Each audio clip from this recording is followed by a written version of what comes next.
Suck it up. To endure something painful, unpleasant, or otherwise dissatisfactory. To deal with or recover from some hardship or stress. Suck it up. Endure something painful.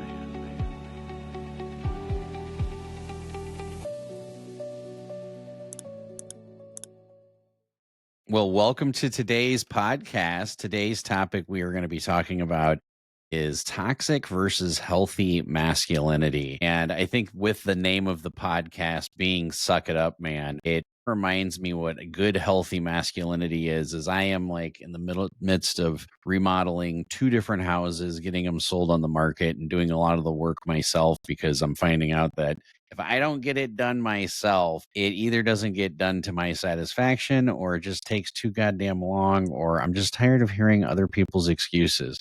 But this is part of being a healthy man, is at the end of the day having a nice beer and being like, I'm able to build something. How's your day going today, Wayne? I'm doing well, man. I'm really excited to talk about this topic as I feel that toxic masculinity is something that's just been thrown around way too much, in my opinion. It's pretty much if a guy does something that people don't agree with, he's just labeled as toxically masculine, which is obviously not the case. But I'm really excited to delve into it and hopefully give some people good examples of how to be healthily masculine as opposed to toxic masculinity, which we've seen a lot of recently. Yeah, and you hear a lot of things where sometimes feminists or women will complain about, oh, somebody's mansplaining to me. I didn't even know what mansplaining was until I had a woman who did not agree with me on political topic explain to me what mansplaining was, and I just looked at her and I was like, oh, okay. I still to this day I'm not really sure what mansplaining is. I think it's if you explain something in great detail, and all I could think about is, bitch, have you ever done carpentry before? Not to be derogatory because I love women, don't get me wrong, but in all seriousness, if you've ever done carpentry and you're like 13 and 7/8 is what you need cut, you're not like, it's more like 13 and a little over the bigger line, you're like, what are you talking about? I don't know. You have to be precise when you're doing certain things in life, such as carpentry, cutting things, measuring things, and some things not so much. Like my wife, she really enjoys painting and she's an artist, does photography and a lot of flowers. Well, gardening and art, you don't have to be very precise, but like chemistry and math and carpentry, you do. So I guess that's why men are used to quote unquote mansplaining things, is because, am I mansplaining right now? Is that what I'm doing? Yeah, you're mansplaining. But I think mansplaining is usually used as a way to call guys dumb. If a woman says, oh, let me mansplain it for you because you're too much of an idiot to understand it in a way that women would understand it. At least that's how I've seen it used in social media or out in public. But yeah, it's a pretty interesting topic. Tell you the story when I came home and my wife comes up to me and I'm sitting here and I walk back in. I just got done golfing for my dad. This is a couple weeks ago. And I'm telling her, I'm like, hey, honey, we had a great outing. This was amazing. And here's the best part. She didn't know any of this. I was recording the whole thing and I haven't published it yet because I've got that little surprise coming. But she comes up to me and she's standing outside and I look at her and the look on her face, I think somebody has died, right? I've never seen this look on my wife's face before. And she goes, I need your attention for a moment. Something very bad has happened. And I'm thinking, holy shit. Like, did my mom die? Did my brother die? What the hell? What kind of bad news is going on? And she says, I ruined the car. And then I was like, oh my God, I was so relieved that it was a material item that could be replaced. But the funny part was, I walk back there to look at it, and you've seen countless numbers of videos where people like tie a rope to a bumper or some damn thing, and then they like try pulling out a bush or a tree and the bumper comes off. We we open up the back door, bumper's still there, and I'm dying laughing. And I've got all of this on camera because I'm already relieved that everybody's alive because at this point, I don't even care about the car anymore. And she goes, "No, it's the car door." And I'm like, "The car door?" So here I'm thinking she went through the back seat of the car and then tied it to the car door. And I open up the car door and she tied it to the car door handle and then like yanked it out. And it was so funny because I was dying laughing, and I said to her, "Honey, this is sometimes the differences between men and women." I said, "You not only did you not tie it to like not the car frame, you literally tied it to the thing that is not attached to hardly anything whatsoever. You know, even if she tied it to a car seat, at least that would have been a little bit more stable." But at the time, it was the funniest damn thing that had happened to me in a couple of days, and I had it all on film. So one day I'm going to post that, but it was absolutely to die for. When was Have this? you ran this was a couple of weeks ago when I went golfing with my dad. Okay. Not yesterday, but a couple of weeks ago, and I haven't told anybody about it yet because I'm making a special video of it because I managed to record a bunch of things with my dad going golfing with him, and so I'm turning it into like a birthday gift for him because I'm going to do some voice overlay and stuff like that. You know, in my free time, in between editing everything else and playing poker and flipping two houses. So yeah, Yep. that's how my September October is going. How's yours going? It's going really well. Just doing a lot of last minute preparations for my Asian trip, which will be in a couple weeks from now. Last night, we kind of have our itinerary of, where we're going to be on certain, because we're going to 5 cities over 3 weeks, but now we're Where just are you kind guys of going? Tell everybody where you're going. So we're going to Bangkok first. We'll be there for 5 days, which will be our longest, destination on the trip. And then we're going Nice. to Chiang Mai, which is the second or third biggest city in Thailand. So we'll be there for like 4 days. Then we're going down to Singapore. We're going to Are you finish spending up any in. days in Singapore? We are, yeah. I think we're going to be there for about 3 days, and then we're going to be in Bali as the last stop, and there's another stop, maybe Penang. So BB's the one that's been planning most of it, but now we're just like last night we were pretty much just saying, okay, we're going to be in Bangkok for 5 days. Let's figure out, okay, here's day one. We get in at what time, where are places to go. We're trying to see the most amount of attractions and things we possibly can. So that's what we've been doing recently, trying to figure out how we can see the most. Today I ordered some baht, which is the currency of Thailand. I'm going to go pick that up at the bank next couple of days, just making all the final Nice. preparations for that.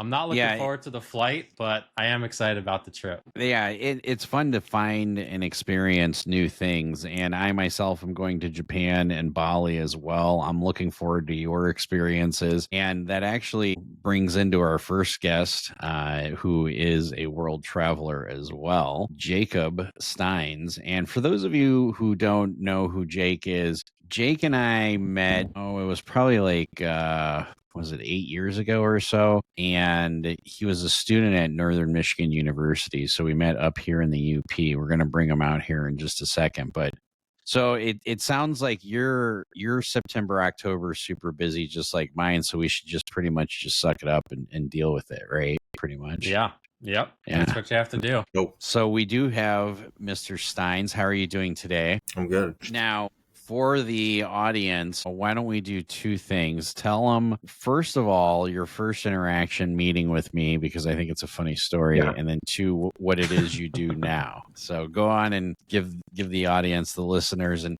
for those of you who are listening on Spotify, we are live every Wednesday at 7:00 Eastern Standard Time. Tell the listeners. Yeah, so I guess I forgot if I met you or DJ first, our good friend DJ. He was like one of my best friends for a long time.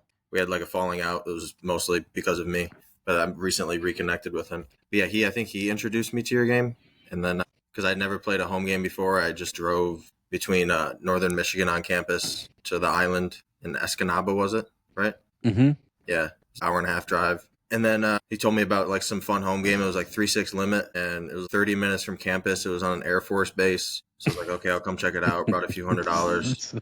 And then I show up, and I remember the first thing I see was your late brother Daniel was at the door, like with a shotgun. I was like, okay. And then Yeah, we weren't playing 3-6 limit. We were playing 1-3 no limit, but go on. oh, I thought it was a limit. Anyway, so yeah, then I come in and it just was not what I was expecting for a home game. It was in like a little home on an Air Force base. It's some giant dog walking around that's like the size of two people. Yeah, it just was very bizarre to me, you know. Do you remember if you won that night? I think I won, yeah. Yeah, see, that's probably why we stayed friends, is just because of that. No. And what is it that you do now for a living besides travel the world? I just play poker. When I was done at Northern Michigan, I wanted to give poker a try. I finished getting my degree, my associates, and my clinical lab certification, just because it was like around the time that I met you that I really fell in love with poker. So that was just like, I wanted to give it a try. And then I did, and then things worked out, didn't work out, worked out, didn't work out, but I just kept at it and then eventually found success in it. It's very difficult. It's not something I would recommend to most people, but I've been very fortunate, had a lot of goodwill go my way. You know? Well, and that's one thing I tell all poker players is you're always going to go broke at some point, and it's just a learning experience as long as you learn from it. What were some of the biggest things that you learned concerning poker that you've channeled in a healthy way as far as masculinity might be concerned? Because when I first met you, you didn't work out, but now you work out pretty regularly. Yeah, absolutely. Literally everything that obviously it's going to be everything because my whole life I like immersed it in poker the past 7 years, 18. So obviously it's going to shape me very heavily, but poker can just teach you an endless things amount of life. I see poker as a very good, it's like a mini sandbox for life, like just all the different things it can teach you. So I don't know what it's taught me about being a man specifically. What do you mean poker is like a mini sandbox? You mean because everybody comes into the sandbox to play, or what? There's so many different aspects of poker, whether we're talking about like specifically in the game itself as you're playing, or just the world surrounding poker, like the meta, the people you interact with, the games you play. Yeah, and the business aspect of it too. Yeah, of it all. I just think when you distill it all down, it shares pretty much all the qualities that life itself has. You know. Yeah, especially the ups and downs. Yeah. Yeah, like I think if you can make it in poker and be successful in poker, you can do anything in life because just of all the shared traits and elements you need to succeed. I was talking to someone in a private game I played the other day, just really successful dude who's like fucking a gajillionaire. And he was telling me, it's like, if you spent as much time doing something else in life as you do playing poker, like you'd be richer than your wildest dreams. Like you could just do anything. And I see that and I agree with that. But at the same time, you need to have a strong passion for it. And I just have such a strong passion for poker that I never quit. I wanted to get better day after day, no matter what happened. And it was funny. I was talking with one of my students about that, and it was the same thing when Wayne and I ran into Dylan Weissman, who I played with on the stream a few weeks ago. He says that he only plays poker 6 months out of the year, and then the other 6 months out of the year, he really focuses on CEO coaching and life coaching. When you think about it, it's like whatever generates, I guess, the highest positive EV, whether it's doing that for 6 months out of the year and then playing for 6 months out of the year makes the most amount of sense. But I started thinking about my time specifically. Putting out a vlog is something that I should be doing pretty recently and pretty regularly. But right now I haven't put one out in a couple weeks because my most positive EV right now is finishing this damn house before the snow comes. Because as you know, Jake, especially living in the UP, winter is coming, as we talked about the other day. EV can be looked at in different ways too, though. I've learned it's not just monetary, it's quality of life too. Exactly. I want to get this done so that way I have a house I can go to in the wintertime that's south from all the fucking snow sooner rather than later. Now, you've traveled quite a bit where I saw a photo of you underwater with like a whale or a shark or some damn thing. I went swimming with whale sharks like a couple weeks ago because I was in Asia for a month and a half after Vegas. I've traveled more in the past 3 months. It's just in terms of condensed period of time that I've just constantly traveled. I travel a lot. And what did you find in your travels? What did you experience? Things that you loved and things that you hated. Yeah, there's a lot. There's too much to talk about on the spot. Stuff I would like to talk about with you separately, individually, off the pod. Sure. I understand that. Just in terms of inappropriateness and the fact that it just goes like very deep. Like I've learned a lot about honestly life and myself in the past couple months of traveling around, things I've experienced. Did you end up doing any ayahuasca or DMT or shrooms or anything? No drugs at all. And I'm not consuming any alcohol, drugs, or anything for the rest of the year. Is kind of plan. Just kind of mellow out. I've never had like a Oh, problem like abusing drugs or alcohol or anything. It kind of impedes my mental state a little and prevents me from performing at a high level when I'm playing poker. Even if I'm drinking a day I'm not playing poker, it's going to affect me the next day. So I'm like, just kind of done with it for now. Plus, when I was in Asia, so I went crazy. yeah, so you got it out of your system in Asia, and now you're like for the rest of the year. So you've got 3 months. Yeah. I know you can do anything you put your mind up to it. I know that. Yeah, it should be easy. Yeah, for you, yeah, definitely easy. The only hard Now, part how is do I you? play so many like private games, and there's so much, I mean, there's drugs too, but the alcohol part, you're always being offered drinks and shots and shit. But thankfully, I'm close enough with most of the people in these games now that they understand. Like, if I say I'm not drinking, then it's like it's whatever. It's not like I'm being a tight knit that doesn't want to party or have fun or anything. They know I'm just doing it to. They know you're just being a regular nit. Yeah, just a normal life, not a poker net. Yeah. I like that though. Not drinking or doing anything that might impact your mental state of mind. Yeah, and then I think everyone's different. I know some people they can do it. They might even perform better when they're, drinking. But in general, for me, I've noticed that it's better just not do any of that stuff. It's really funny because I had a conversation with another, not really a student, but an acquaintance, and he was debating whether or not he should quit smoking weed while playing poker.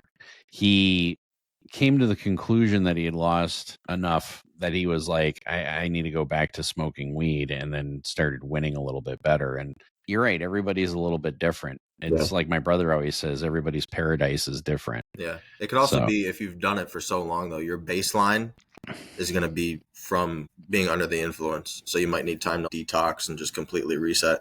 Yeah, I'm well aware. I've been giving that's that another way consideration. Josh and I are total opposite. That's the number one comment people always say is anytime we're out in public, they're like, I can't believe you and Josh travel around because you guys are totally opposite ends of the spectrum. Yeah. I like that, though. We balance each other out. But I'm the same way as you. I really don't drink that much at all. I'll occasionally, for like a meetup game or on the stream, we had like shots, but I don't really like to drink or smoke in public. But obviously, Josh is the complete opposite. He's done it for a while, and that's kind of goes along with his image. I guess he has such a high tolerance that I remember we were in Florida playing at the Hard Rock, and we were on he was going to smoke, and I joined him, and he was like, yeah, dude, I have this table right where I want them. I was like, what do you mean? He's like, dude, they think I'm high as fuck right now, but I am so in the zone.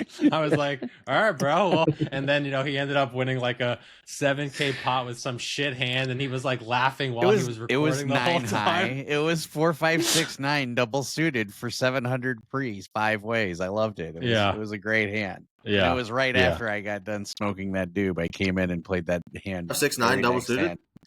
Yeah, for That's really funny. I played a hand last night online. I got really out of line and ended up all in pre-flop. It's like a 6K pot in a 1-2-4 game, and I had 4, 5, 6. Yeah, I mean it plays really well multi-way. You'd be surprised. Yeah, I made I remember scooping that, and the whole table went nuts after I scooped that. Everybody was just they were red ass raisin. Everybody's ass was on fire. They're like, get the super drunk stone guy, and you could hear me giggle from, as you guys have both heard, all the way across the room. You hear me giggle. You're like, Josh is kicking ass on that table, and he's giggling like a 12-year-old schoolgirl. Yeah, yeah, but see, someone like you're just the way the environment you were raised in and the way your mental makeup, I think, is like you're going to function fine without it. But like even on smoking weed or under the influence of alcohol, like I think you'd perform just as well. Someone like you, I think, is a little different. Obviously, if you get super fucked up, then it's, everybody has some tipping point at some point where they're no longer functioning fine. Yeah. Since you do your own schedule being a poker player, when do you work out? Do you find it's easier to work out after sessions or before sessions? I have to work out before sessions. I don't know if it's something in my brain chemistry that's like fucked up, but if I don't work out, get some form of workout in, whether it's lifting, swimming, running, or walking for like an hour and a half or something, I don't perform well. I have mental fog. I feel depressed. If I don't work out for like 2-3 days, like I get severely depressed. Like it's really bad.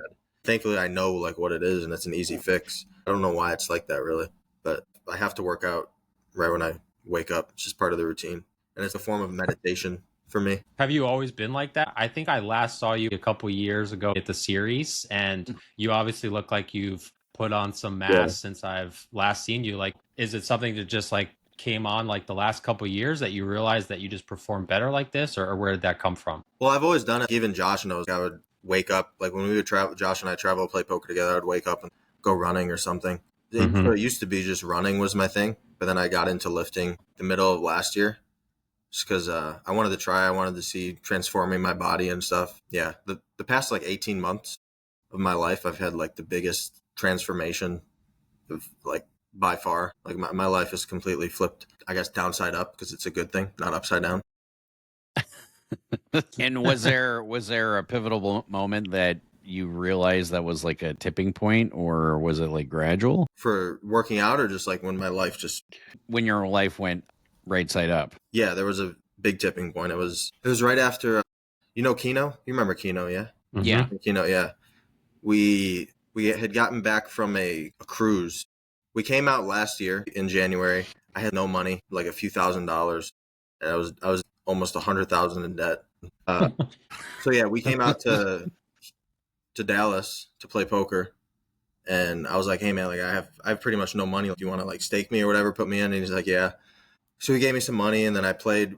We were here for a month. I played. I won a bunch, and then near the end, I lost, and then I ended up having to borrow money from him, which it's kind of complicated. But in a way, I didn't steal it from him, but I borrowed money, which in my mind, I was like, I don't know how I'm going to pay this back, and I wasn't upfront with him about that fact, and I eventually did pay him back. So then we go on this cruise for a week, and then he goes back to Asia because he lives in the Philippines. So then I get back to Dallas, and I'm like, fuck, I don't know what I'm going to do. I have no money. I remember I had to borrow $1,000 from DJ one night just to play like 1-2 at Texas Card House here. And then So down to your nub, down to the felt. Yeah. And then this guy that I met down here, Jimmy DiGiorgio, he took me under his wing and he let me crash at his place for a few weeks. And he introduced me to some people that have some home games out here. And I had the opportunity to play in those. And I started doing really well, building relationships. Just the way he would talk to me, he's very extreme. He used to be a huge, just crazy, insane drug addict. He's actually, oh, you met him. You met Jimmy. I played Jimmy 30, 60, and 50, 100. Yeah, you did. So you know what I'm talking about. Yeah, he even played the 75, 150 game too when the whale came into town. I played every night with him when I was there in Dallas, and he's had some kind of terminal cancer. I don't know if he's still kicking. You would know that if he is. No, he is right now. He's not doing that good. But he beat it one. Yeah. And then it went into remission and then it came back. He's in Houston. But yeah, when I was there, it was in February, and he was told he had like 3 or 4 more months to go. And he kept joking that he was going to take himself out and do it his own way. Yeah. So light himself out. He's quite a character. Yeah. And I guess he used to be even crazier. But for some reason. But so he let you sleep on his couch. He didn't tell me that part. But when I told him, I was like, yeah. He goes, you know Jake? And I'm like, yeah, I know Jake really well. And he goes, oh, I know Jake really well too. And we didn't really talk much beyond that. But yeah, that's not kind of funny that. Yeah. But yeah, it's funny because when I started to get to know him and talk to him and just the way that he came into my life and how he helped me out and the lessons that he would teach me. And then in the moment when he's telling me these things, he like goes to AA. He was a huge drug addict. He should have been dead 30 years ago. I've told him, I'm like, dude, you're free rolling life. And he agrees. Sure. Anyways, but just the things he would teach me, they were a little extreme. It's almost like religious teachings. And then I kind of took So what would you say is the most valuable thing you learned from Jimmy? There's so many things. But I was going to say, like, you two have a lot in common, and the way that you guys came into my life are very similar. But I guess what I've learned from him, money management. Okay. And like he kind of helped amplify. And what did he teach you about money management? That you always have to make sure your money's working for you first, or what? Like for all of our listeners and viewers out there, what would you say to them? That's the most valuable thing about money management that Jimmy taught you. Well, it's kind of different for me because I play poker, so I'm much more aggressive with it. Just don't be wasteful with it. Like, you know me, like I used to spend $100 a day, like on food. Bro, in Vegas, it was insane. Yeah. I remember when I visited you, your morning routine was you would get up and you would get a $15 drink from Starbucks. Yeah, or smoothies and shit. Yeah, you would get a smoothie from Starbucks, and then you would go get like Noodle Bowl or whatever you would spend $40 before you got to your session every day. And I was like, Jake, I'm like, this is not sustainable. You can't keep doing this. And you're like, it gets me right in the mood. It gets me right in the mood. And that's just, I mean, there's valid arguments for that, but it's like, Yeah, it is more of an excuse. It's like, suck it up. You don't really need those things. My wife and I were driving around last week and she was like, "Oh, you want to get Starbucks?" And I'm like, "No," because she just talked to me about we're going to make healthier choices, right? Because she doesn't like me smoking pot. And she's like, "We need to make healthier choices." I said, "Okay." So on day one, she's like, "Let's stop by Starbucks while we're running errands." And I'm like, "No, we don't need to do that. We don't need to get a pumpkin spice latte." And sure enough, we're in the fucking drive-through getting a pumpkin spice latte. And I said, "What happened to making healthier choices?" But yeah, you can do it every once in a while, but doing it daily is not ideal. Yeah, It's it's not not. sustainable. Unless you're fucking just filthy rich, you're making $1 million plus a year, and even then, it's like Yeah. it's kind of can be wasteful. But it's just small things Yeah. like that amplify, and then when you Oh, put and culture that's on it. top of it, Yeah, that's a huge thing. And that's something that when I saw you spend that every single day, I used to comment all the time that I was like, I'm like, I can't believe how much you spend before like your daily expenditures was quite a bit. And Wayne, you and I can both testify traveling all the time. Like the first place we go to is usually Walmart. yeah, that's very smart. Yeah, I remember a couple Yeah. years ago, the first year we stayed at Paris, we first day of the trip, went to get a couple $100 of groceries, and we're literally walking through the Paris, and we're seeing the Granu and Phil Hellmuth, all these top pros, and we're sitting there looking at each other like, man, life of a grinder. We're holding 5 Walmart bags in each hand, just like, all right, we got our groceries for the next couple of weeks.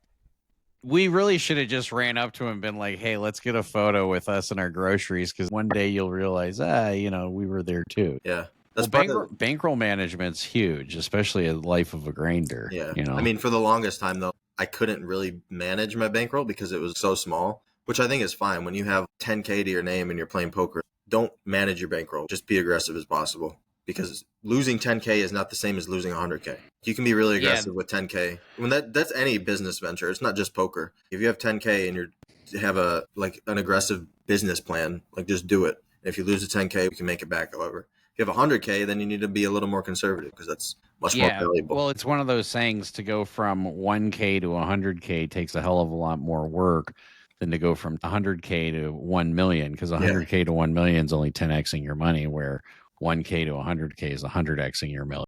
Yeah, and all the things you learn going to 1K to 100K and the connections you make. Yeah, be super aggro. I like that. Yeah. At least when it comes to investing or trying different things out, I concur with that. Yeah. Yeah, and I think part of, at least for me, like what has helped propel me is I've been fortunate enough to meet so many people that believe in me, and they offer capital for financial backing, whether it's staking or taking action in me. So that helps a lot because that leans off the financial risk of yourself, obviously. Well, you are a good soul. I will tell you, I remember one time we were coming out of MGM and we go up to a stop sign, and I can't remember if it was February or what the hell it was, but I remember there was some dude that was like begging for money or something. Yeah. Yeah, and you rolled down your window. Did you give him $100 bill or did you give him a 20? I can't remember, but I remember whatever you gave him, I yelled at you for, because it was way too much money. I think you gave him a lot. And I was like, honest, what are you doing here? If I won that session, I probably gave him 20. If I lost, I probably didn't give a fuck. I was just like, here's 100. I think you lost like 1,800 or 2,400, and you gave him $100. I gave him 100 if I remember correctly. Yeah, and I was like, what? My world was over. I lost $2,500, and I mean, my world was over. What am I going to do? Might as well give the 100 to the guy that needs it. But paying it forward, I mean, I guess I hope that guy put it to good use. You know, some random guy. Nights. Oh my God! Can you imagine being a guy on the stop sign corner that you're begging for money, and it's 2:00 in the morning on a February, and some random guy like is waving a bill out the window, and you're like, oh, I gotta go get that. You grab it, and you're thinking it's like a 1 or a 5, and you're like 100. I mean, you got to just shit yourself at that point. Like, no fucking way, this can't be real. You know? Yeah, that happened a couple months ago. My friend and I, Kino, and then Black Gary, we're like outside this Thai restaurant, and Kino and him are arguing because Gary. Did you say Black Gary? I'm guessing Gary is black. Yeah, he is black. Okay, like, no, he's Asian, Josh. Just like Asian Carl is black. What the hell's wrong with you? So Black Gary, and Kino. and they're arguing because Gary technically owes him 100 and Gary disagrees, and Keno's getting pissed about it, rightfully so. Like he owes him $100, and Gary's like, "Fuck you, man! Don't be telling me that I owe you this money." Blah blah blah. And he has a $100 bill in his hand, and literally, it's like a scene out of a movie. Like this guy with a giant shopping cart. Well, it was a regular size shopping cart, but it had shit like overflowing in it. He's obviously homeless. He's walking by, and he goes, "Hey man, hey."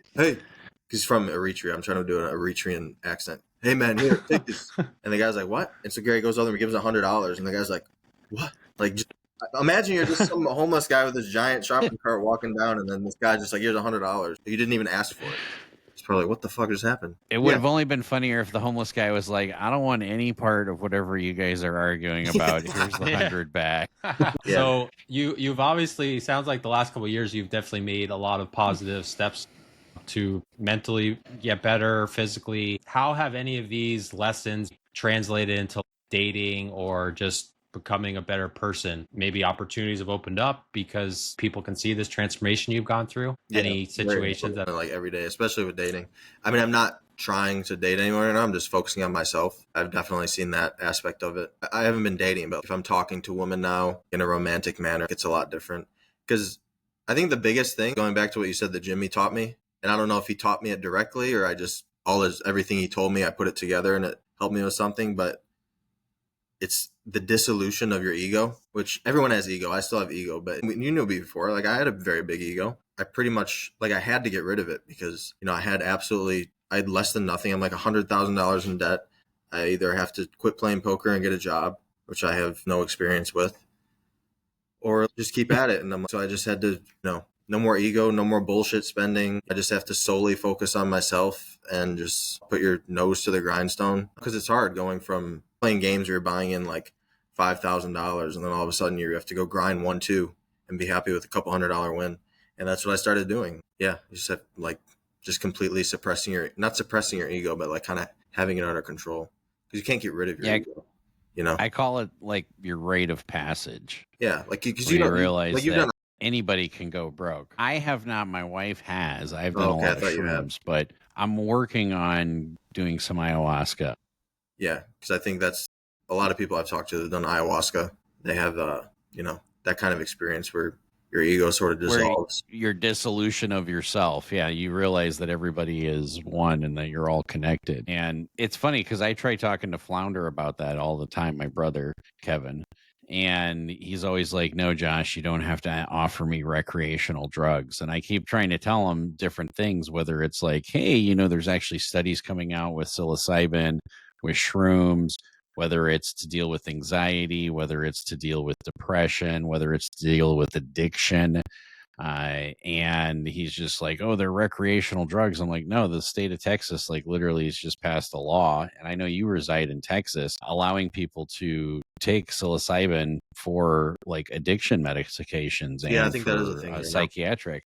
Yeah. They like Governor Abbott just signed that into law, and it was supported by the veterans groups. So speaking of men's health and mental issues, they found that there's a lot of benefits to doing mushrooms. But like when I try talking to my brother about it, he still labels it as like, "Oh, it's just recreational drugs." And it's like, I know it's got that stigma, but we need to get over that stigma, because I've done shrooms. Have you done shrooms before? I've microdosed some, but I've never actually done it. But I know of all the benefits, and I've always wanted to do it. I'm kind of scared because even with weed, I have very strong reactions. Paranoid, yeah. But I think part of that is because I've always wanted to very much be in control of things, and be in control of my mind and my life. And so if you do a heavy amount of any substance, you're going to lose control eventually. And I think that's the part that's always freaked me out. So yeah, I think I would. Yeah, you lose control a little bit, but you still, like when you're doing psilocybin or when you're doing shrooms, you can dose it differently. But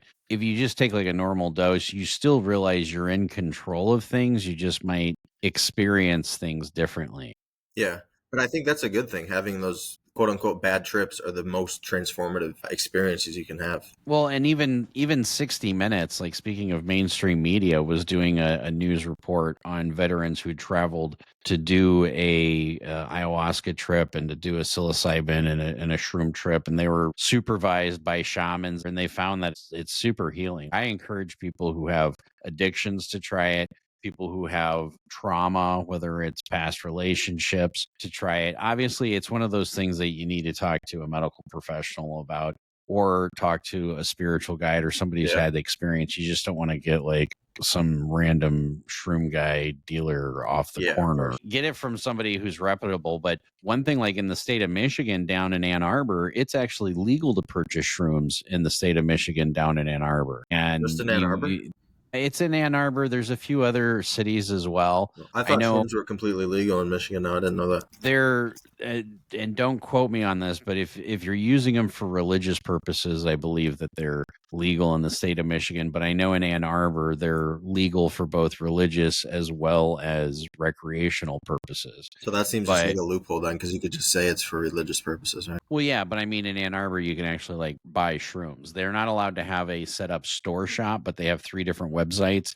You order it from them, you meet them in a Barnes and Noble parking lot. You've already paid for it ahead of time, and then they just hand you a bag and here's a little extra treat and have a nice day. And it's perfectly legal, but it should be legal. It's one of those things where, again, you don't hear somebody very often say, oh my God, I overdosed on shrooms. There's so many more medical benefits to it that we haven't experienced. Shrooms are probably way better than weed. If you're taking shrooms every day, I think can be pretty bad for your mental state. But in terms of benefits, I think psilocybin is going to offer way more than marijuana ever will. Oh yeah, absolutely. And do it in moderation as well. Like I wouldn't want to do shrooms every day. I wouldn't want to be tripping on shrooms every day. That would be too much. But a little healthy dose of shrooms once a month, or once every couple of weeks. I think for everybody it's a little bit different. And I would encourage people to start off with a little bit of a micro dose versus just going up to what I call like a hero dose. Hero doses for people who are really experienced with it. Yeah, like 4 or 5 grams or more. Yeah. Yeah. Yep. That would be a hero dose. Micro dose would be like 1 to 1.5 grams. Normal dose would be like 3 grams, somewhere around there. Yeah. Depends on the kind of shroom too. I think there's a lot of benefits to that for sure. Yeah, I wanted to come back to a point you said before, because I think it's a really important one. Is a lot of times, especially when you're in your early 20s, I think a lot of people get so caught up in like, hey, I want a girlfriend or I want to lose my virginity, but they don't really ever take a look in the mirror and they don't say, am I even capable of attracting and keeping this person? I think that's probably why most guys end up going to the gym. I mean, yeah, you're doing it for yourself, but obviously deep down there is something that says, hey, I am also trying to attract the opposite sex or same sex, whatever your preference is. It's funny how you work on yourself and indirectly you become more attractive to the opposite sex because you're not so needy, right? Like you were saying that crazy. There's been options that have popped up, right? Because you're kind of on this journey where you're going to the gym more often, you've gotten your money up. It sounds like you're doing better than you've ever been before. Like when you're at the gym and people are seeing that, maybe there's women that see you and they say, oh, wow. I remember back in the day, I was going to the gym and I was like the height I am now, 6'2", 6'3", and I was maybe like 140, 150, so like super skinny. I think I got up to 200 pounds and there would be people, they would say, you've come a long way. And people see that. And by not necessarily focusing on it, like you said, a lot of opportunities will just naturally arise. Yeah, with women and in business too. Yeah, I would suggest to anyone who's going through a tough time, if you just go to the gym every single day for like 3 months, it's just weird. I don't know if it's the universe's way of like rewarding you, but you're just going to be amazed at all these different opportunities that arise because the world just starts viewing you in a different way. And it doesn't necessarily have to be the gym. It just has to be like a routine for your body and mind. That's it. The gym is just like the most common, like absolute one, I would say. The stuff that will start to transpire in your life, and it's going to give you more clarity, see things you might not have seen before, help you perform better. And then obviously you're going to have a better image and people are going to see that. Say you're like a venture capitalist or something, you want to invest in, you have option between 2 businesses and one guy is some, like slouched over fat guy, disgruntled and everything. And then the other guy is jacked, looks good, has himself well put together, and nothing else about the 2 businesses. Like obviously you're going to pick that one guy, and it's for a good reason. Depends on what kind of venture capitalist. If I was investing in donuts, I'd pick the fat guy. Yeah. Yeah, and you don't even have to be in like amazing shape, but just somebody seeing like, hey, this guy Jake over these last couple of years, like he's had quite a transformation. Like just the fact that you're willing to have the motivation to go to the gym and better yourself, like that's attractive, whether it's to a sexual partner or to somebody like a venture capitalist or somebody that wants to invest in you. They see that, and that's somebody they want to run their company or it shows invest money in. discipline and work ethic, I think, is what it shows the most. And then obviously Mm-hmm. discipline and work ethic are incredibly important for any business venture. Yeah, especially for poker too, being disciplined and having a good work ethic. Yeah, I mean, you have to have it.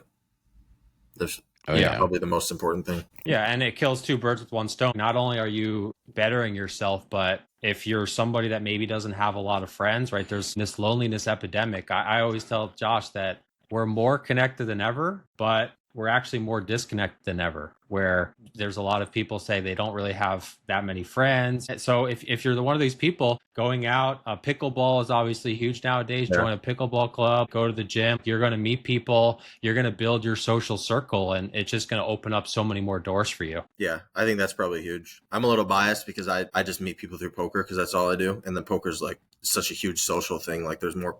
I can't think of another domain where there's something you can do where you meet so many different people and so many different types of people. But if you're not in poker, where it crosses everybody between businessmen, lawyers, doctors, the bartender, servers, drug dealers, just everything. Drug dealers, for sure, hookers, the whole 9 yards. Yeah, you have absolutely everything.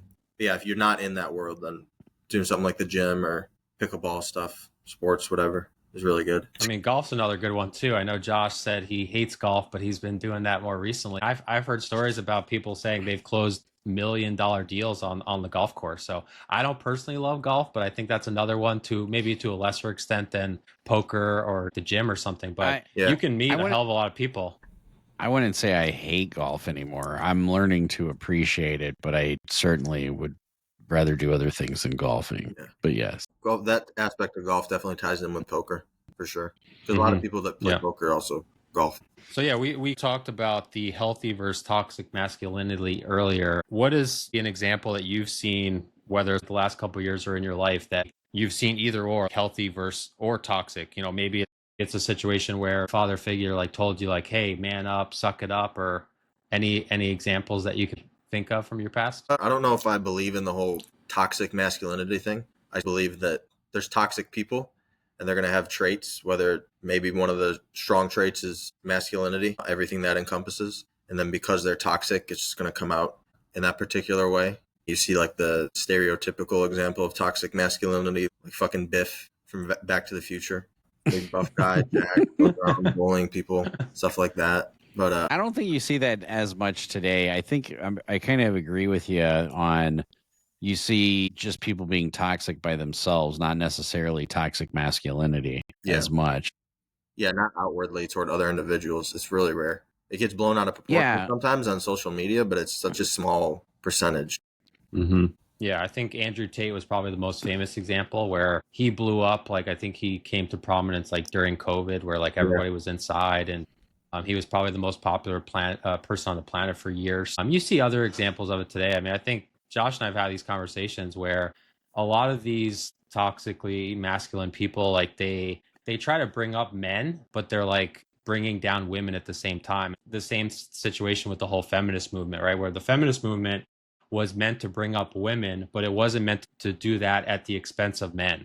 But really, these guys are kind of doing the same thing. So I think it's important to bring up one gender, but you don't have to at the same time degrade the other gender. Yeah, of course not. And some of them, like someone like Andrew Tate, they'll do it in a humorous way, or they'll claim that it's clouded in humor. Like sometimes it is. But even someone like Andrew Tate, like obviously there's a lot of controversy surrounding him. He may not be the best person in the world, but if you listen to some of the things he says, he fucking hits the nail on the head sometimes. Mm-hmm. Not when he's necessarily talking, pretty much anything that he says something with the word woman in it, it's probably not a good take. But everything else that he talks about, like, I mean, he's very articulate in the way he speaks about it.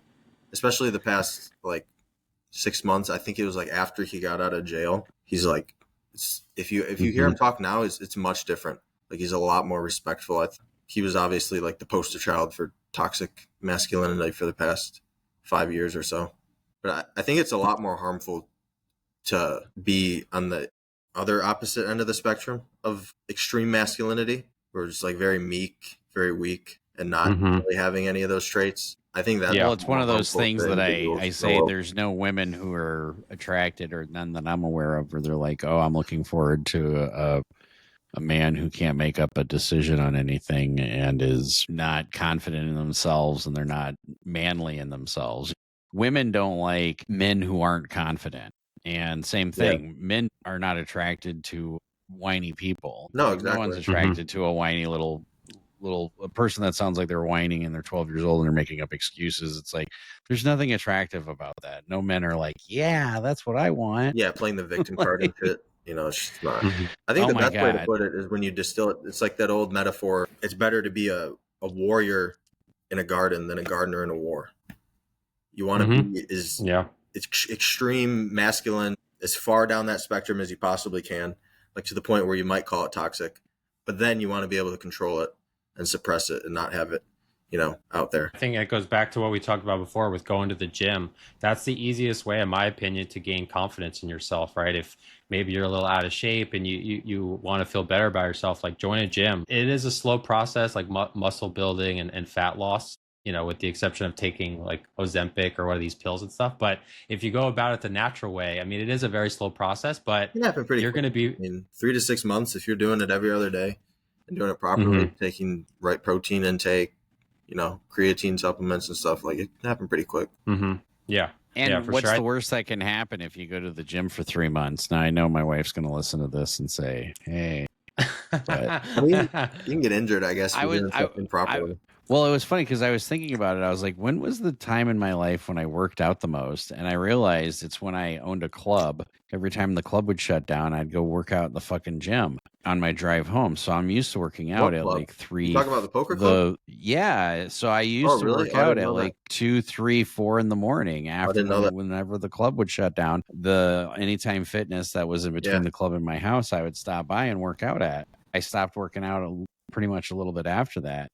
I remember, like, what time of the day do I work out? It's definitely not when I wake up. And I thought about that last night at like 11 o'clock. I was like, I wonder if I should go work out and just plan on working out at like some bizarre hour at like midnight or 9:30 at night. Like, just set it up to where I know I'm not going to schedule anything else. And then the only other excuse I have is myself. Yeah. Right. Because at that point, the only person standing in my way is me. Exactly. So that was the debate I had with myself last night. This is the shit that keeps me up in the middle of the night. How about you guys? It's the hardest. It's like the hardest thing you're going to do that day. So it makes everything else easier. If you just do a really, really difficult workout, push yourself through it mentally, physically. Especially if I schedule it at the end of the day, then I know whatever else I've got to do, I got to put up with that afterwards. I don't know. I was debating on that. Like, should I just start scheduling shit like that? I don't know. Yeah. I'm still debating. Probably that. best, I would say, do it like at the very end of the day or the very beginning of the day. Yeah. I'm a morning workout person. When I go for a run in the morning, the rest of the day, I just feel like way better about myself because I already have my workout like out of the way. You get that runner's high. That I'm more of a runner now than like lifting, but do a little bit of both. Going back to building up your social circle, I mean, there are plenty of people. Like if you go to any gym the first week of January, everyone has their New Year's resolution and the gym will be packed. But then you go the end of January and there's going to be like half as many people. So maintaining it is the most difficult part. But if you go to the gym, don't be afraid to see someone else that's going through the same thing as you and just kind of reach out. I know back in my poker days, like when I was learning PLO, my good friend Mark, who we're going to end up chatting with next week, I saw that he was pretty knowledgeable. He knew a lot of people. I had to go up to him and say, hey man, I see you, a lot of people, like, do you want to be accountability partners? And you could do the same thing with workout or anything else like that. I believe that together everyone achieves more. I really believe that. So if you have someone else that's there to like push you and you're kind of texting like, hey, I'm going to be at the gym at whatever, 9 a.m., you're going to be a lot more motivated to get it done. Yeah, no, I agree. Typically having a team or a partner or something is going to be a lot better. For me, peer pressure works. But in general, yeah. Yeah, absolutely. I mean, I've gotten Josh to do workouts on Poker Trip. Even when we were in Texas a couple years ago, we went on this one hike around Houston. And I remember I took a picture and sent it to Jolene. I was like, I did the impossible, got Josh to work out. But it definitely helps to have someone there to motivate you a little bit. Especially for someone like you, Josh, that lives in the UP. Like there's so many, you don't even need to go to the gym. You can just go for long hikes Like you're gonna get very I simple. usually walk my dogs at least once a day, and that doesn't get that much, but it gets about 3 miles or 1.4 Yeah, I mean, if that's at miles. least like 30 minutes, that's pretty significant, actually. Yeah, it's like 22, 23 minutes. Sometimes it's 30 minutes long. Yeah. Yeah, I mean, it's not gonna I build do. muscle mass, but it's gonna help with cardiovascular health and mental clarity. Yeah. Yeah, we do that pretty much every day. But I'm I do need to start adding in additional things. But since I've been remodeling this house, I've been just sweating my ass off during that time. And I'm like, that's kind of my workout right now. Plus, it's getting something done at the same time. So I'm like, yeah. yeah, that works. You live in the same house, right? Out in Scandia? Yeah. Yeah, but you should see what we've done to it. Since you've been there, I've widened the driveway 10 feet. Yeah. I built a garage that's bigger than my house. Oh, yeah, I remember you said you're doing that. Do you have a pool Yeah, there? that's all. No, but my garage is all built, and it's got a loft above it and everything, and stairs behind it. It's pretty badass. Yeah, that's sick. I'm pretty proud of myself that I built that. Yeah. I remember when I left there. I don't remember last time I was there, but I remember that you were building a lot. Yeah, you need to come up here again. It'll be fun. We should walk the Mackinac Bridge next year for some kind of charity or something. We'll get Wayne to do it again. Oh, when did you guys do for that? the Labor Day? We did that last year for Labor Day. We should have you up here as well and do it. When's on Labor Day? Is that this year still? It's the first Monday in September. No, it was just a couple weeks ago. Mm-hmm. Yeah, first Monday in September next year. They close the bridge where you can walk it. It's fun when you walk it. You have a very interesting experience at the very top because you're 782 feet above the water. So if you fall, you die. And the bridge moves 30 feet to the left and to the right. For those on Spotify not familiar with the bridge, it's the Mackinac Bridge. And it moves to the left and to the right about 30 feet. And you can see through the grates. So you can you're standing on these grates and you're looking down. And I tell you what, even though that sounds scary as fuck, because it is, it makes you feel alive. Yeah. And it reminds me of, I think it was Will Smith or said the times where you feel the most alive is when you feel like you're right next to death, which is kind of interesting thinking about it in a healthy way. Because you're up there and you look down and you're like, wow, there's only me and like a couple inches of steel separating me from just no longer being on this earth anymore. Yeah, I know that's what a lot of junkies seek out, is that feeling. Yeah, it gives you that perspective. What'd you think about it when we walked the bridge, Wayne? I thought it was cool. I wouldn't say I'm necessarily afraid of heights. It's not my favorite. Josh and I were walking next to each other. One half of the bridge where everyone is on, you could barely even step on there because that's the part that's covered. But then there's like the other half where you can see through. And Josh is like, "Oh, let's go!" I wasn't as excited to walk on that end, especially since it was swaying really, really profusely, especially with that wind. But it was cool. It was a fun experience. You get to experience at least once in your life when you're. I've driven over it a bunch, but I've never walked on it. Yeah, well, you don't notice when you drive over it that it moves 30 feet to the left and to the right at the top. But when you're walking, you notice. Much smaller. You're moving fast and you're in a vehicle. So, right. I didn't know that actually. So yeah. So we'll have to do that. Our last guest, we're trying something new with all of our guests where they can leave the next guest a question. So this is the question to you from our previous guest, which is kind of funny because I think we've covered this quite a bit without even realizing it. But how did you develop confidence? If you had to say, what was the best way you developed confidence? I would just say repetition in a particular craft. So with me, it's been poker. So then if I'm playing poker, I'm extremely confident. And then obviously, like we were talking about with the gym, that's going to help with confidence when you're just walking around in life. I was going to say repetition. If you look at the definition of grind behind me, just repetition. It's repetition of the same task. That's why it's called grinding. And for you, what would you say you would like our next guest question to be? They don't know what the question is. You can ask them anything. That's correct. Just any question you want. We throw this little curveball in here. Go ahead. So how about, what would you do if you knew that you could not fail at it? I love these questions. Yeah, that's a really cool one. I love it. I think that's a good way to approach life. That's been my mantra. When I do something, I just pretend that I can't fail, like no matter what. Like delusional. You have to be delusional to a and where did that come from? Because I feel that is definitely the minority. Most people go through life scared and they don't want to go out and talk to people and experience life. Where did that mentality come for you? I would say it came from like deep passion and desire and love for poker. And so I'd be, playing poker, trying to succeed in it. And I would fail so many times, whether that's going broke, having sessions where I lose and maybe it's my fault, maybe it's not.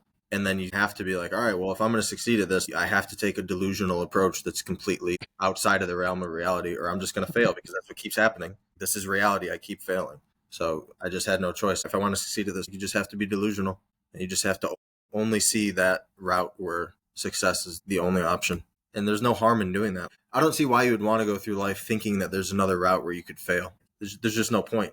If it exists that you fail, then it exists. But why would you just only see the route where you succeed?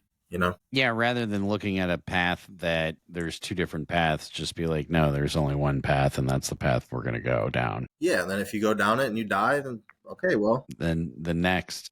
Yeah. Yeah. The next. Yeah, it's all part of the same path. Branch off.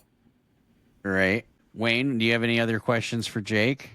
No, I think we covered everything. I mean, I think we covered confidence. We talked about the toxic versus healthy masculinity. Again, yeah, I think the mentality you have is great. If anyone's listening and you're not really happy with where you are in life, I think the last thing Jake said there is just going through life. I like to look at it as just expect failure and just kind of welcome it, because you're going to learn a lot from these failures. You talked about growing broke many times.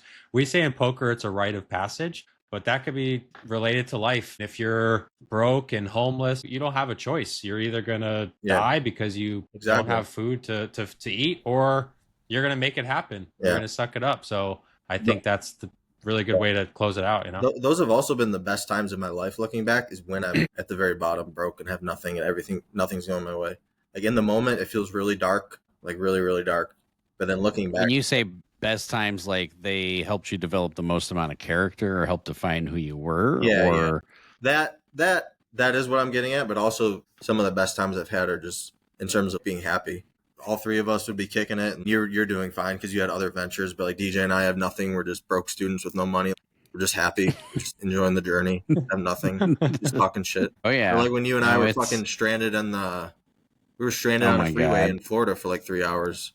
I talked about that the other day when we were playing OFC in the backseat of the car. Yeah, just sitting there. He had no control over anything, waiting to get to, was it Tampa Hard Rock that we were waiting for? Yeah, I don't remember. Yeah. But see, like that's a very shitty situation. You're stuck in traffic for 3 hours, not moving. I'm trying to make fucking money. I have no money.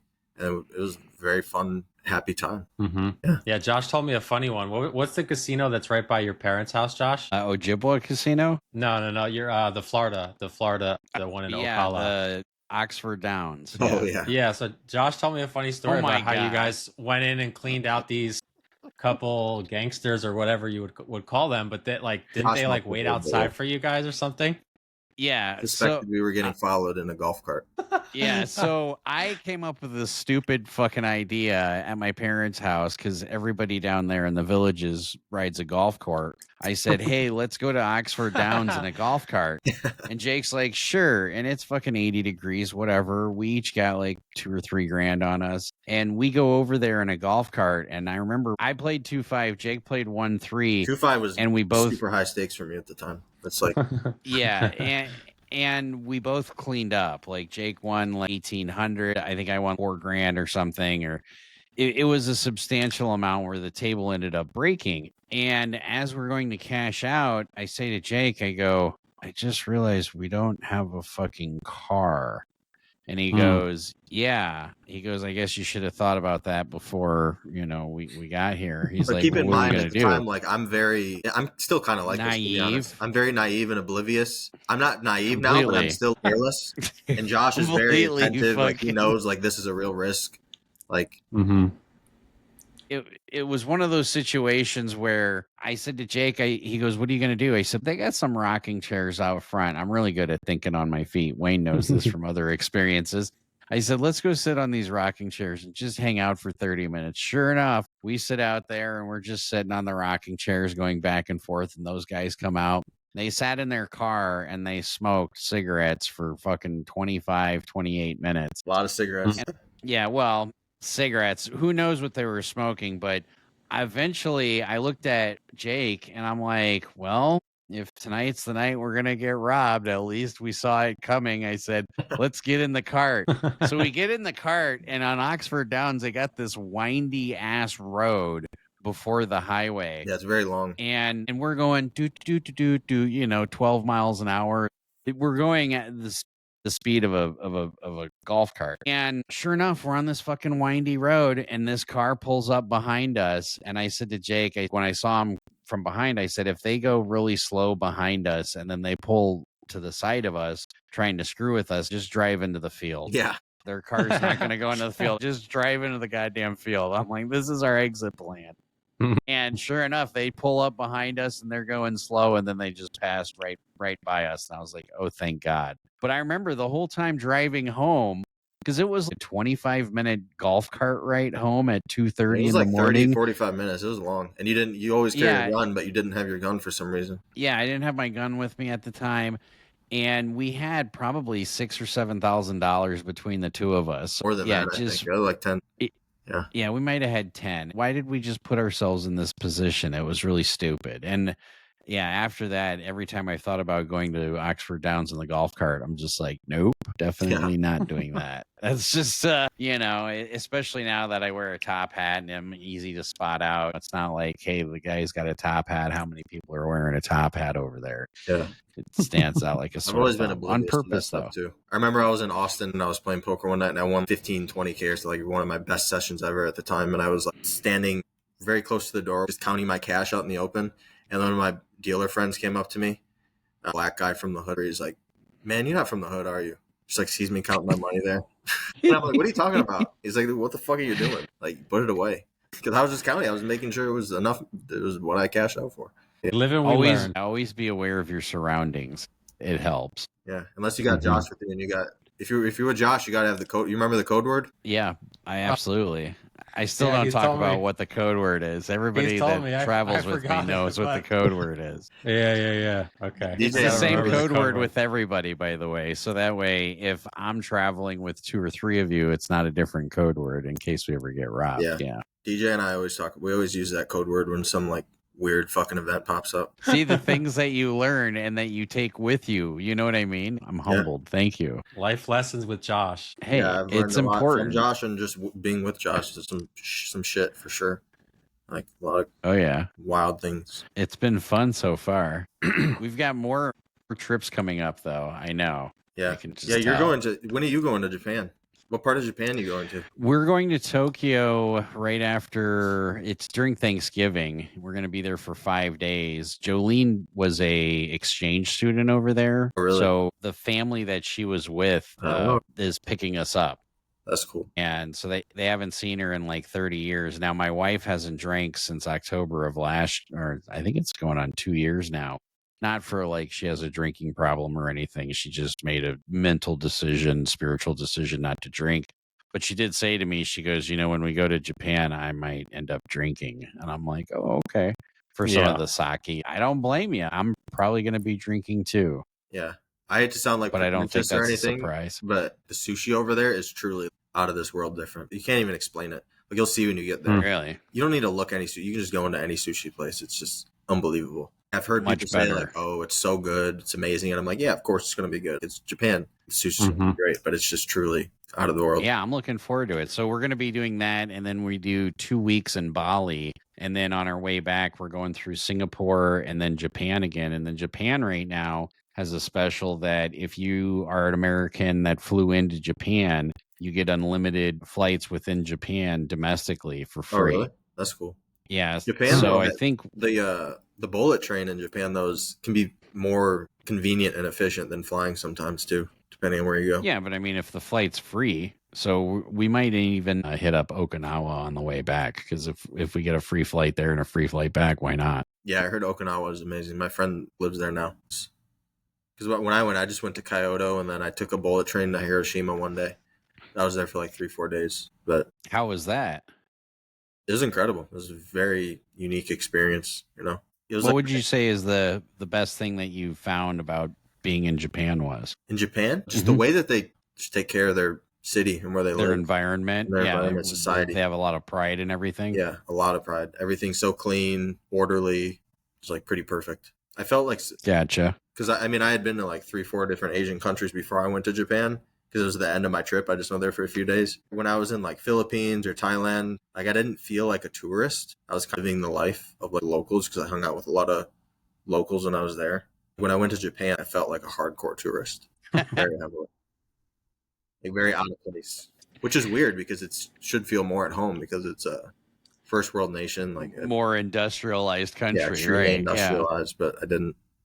Yeah, it's very. That's hilarious. Well, we appreciate you joining us today, Jake. Yeah, thank you. Thanks for having me on. We're definitely going to have you on again to tell more stories later on down the road.